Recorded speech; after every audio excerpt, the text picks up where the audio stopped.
The empty highway stretched out before me as I drove through the darkness. I had left the city hours ago and hadn't passed another car in at least 40 minutes. Out here, streetlights were few and far between, leaving vast swathes of road cloaked in inky blackness. Something about driving alone on these isolated roads always unnerved me, but I tried to focus on getting to my destination. As I crested a hill, my headlights washed over a battered old car pulled over on the shoulder up ahead. It looked deserted, not a soul in sight. Unease trickled down my spine. Where was the driver? Why would anyone be stopped out here in the middle of nowhere?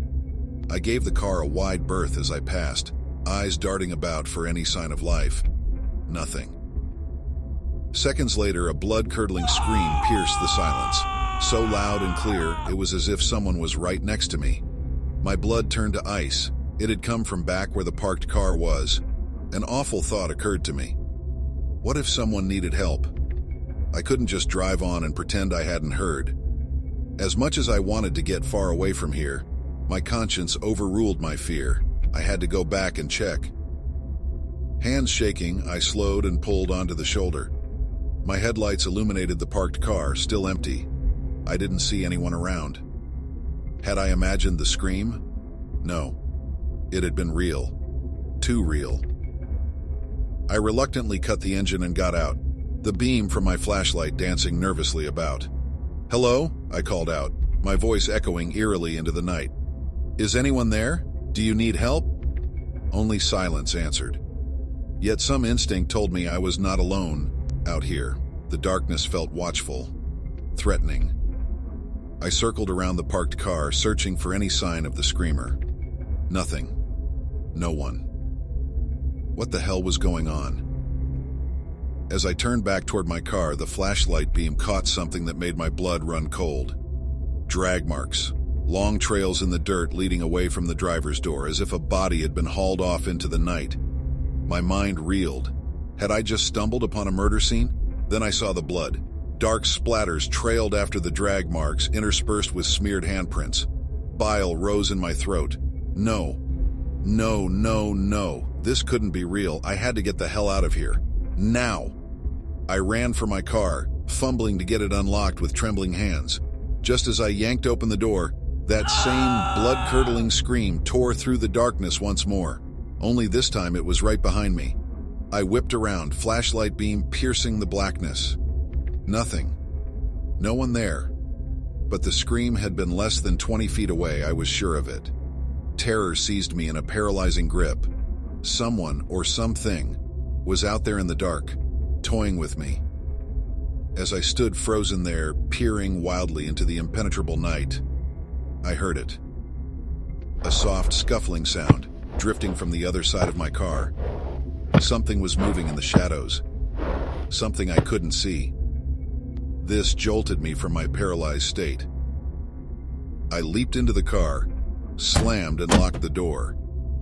My breath came in panicked gasps as I fumbled the keys into the ignition. The engine roared to life, and I slammed the gas pedal to the floor.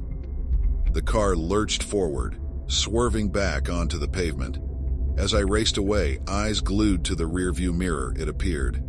A pale shape sprinting after the car, anguished wails trailing behind it. The thing pursuing me did not look human. I pushed the gas pedal down harder, hitting 90 miles per hour on the empty highway. Still it kept pace, screaming the whole while. I kept driving through the night at breakneck speed, too terrified to slow down. I blew through stop signs and red lights, praying no police would see. After 15 minutes, I finally lost sight of the creature in the mirror, its unearthly wails fading into the distance. But I did not relax. I knew now that true evil lurked in the darkness on these lonely rural roads, and I feared that one night it might find me again. The long winding road stretched out before me as I drove through the inky night. I had stayed too late at my friend's house and now regretted my decision to head home so late. An ominous fog descended, tendrils swirling eerily across the road in the beam of my headlights. I shuddered and turned on the radio, hoping some music would make the lonesome drive less unnerving. But only static hissed through the speakers. I was alone. A dark figure emerged in the road ahead. My breath caught in my throat as I slammed on the brakes. An emaciated man stood motionless, dressed in tattered rags, staring directly at me.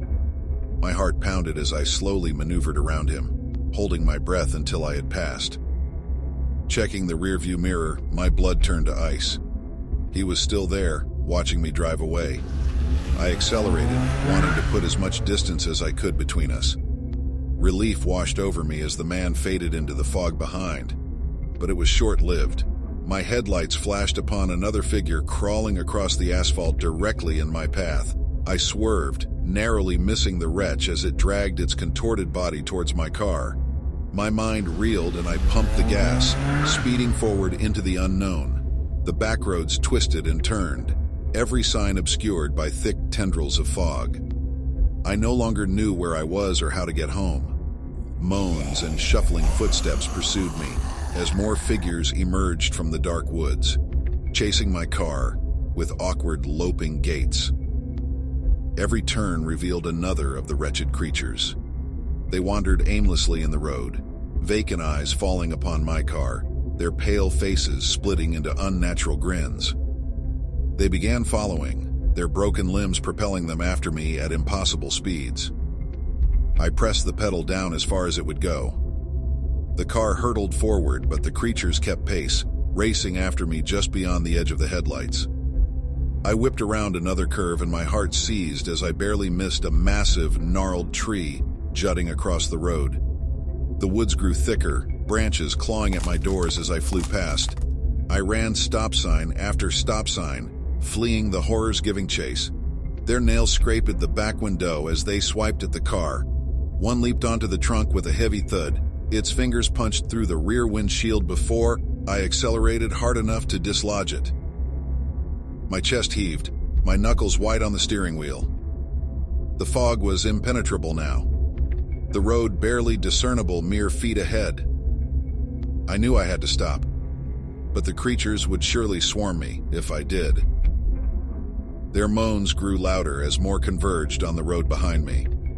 At that moment, two bright lights pierced the fog in front of the car. Headlights. I had seconds to react before colliding head-on. I wrenched the wheel violently. My car careened off the road, crashing through the woods. Branches snapped against metal and glass as I was violently tossed about. A horrendous crunching noise filled my ears. Blinding pain exploded through my body, and then darkness. I'm not sure how much time passed. When I opened my eyes, I was still trapped in the mangled wreck of the car. My leg pinned beneath the crushed dashboard, the futile taste of copper in my mouth. The fog outside the shattered windows remained impenetrable. But now the creatures' shuffling footsteps circled the car, their moans piercing the night. They knew I couldn't escape. Frozen in fear, I watched the pale faces press against the remaining glass, cloudy eyes wide with excitement at the impending feast. Fingers punched through the gaps, reaching, and suddenly the window gave way. They poured into the car, rotted hands tearing my flesh. I screamed, but no one could hear me. The searing pain went on for an eternity, until finally my vision went black for the last time. I warned myself not to drive home so late that night. Now I'll forever drive these fog-drenched back roads, warning others who dare to travel here alone.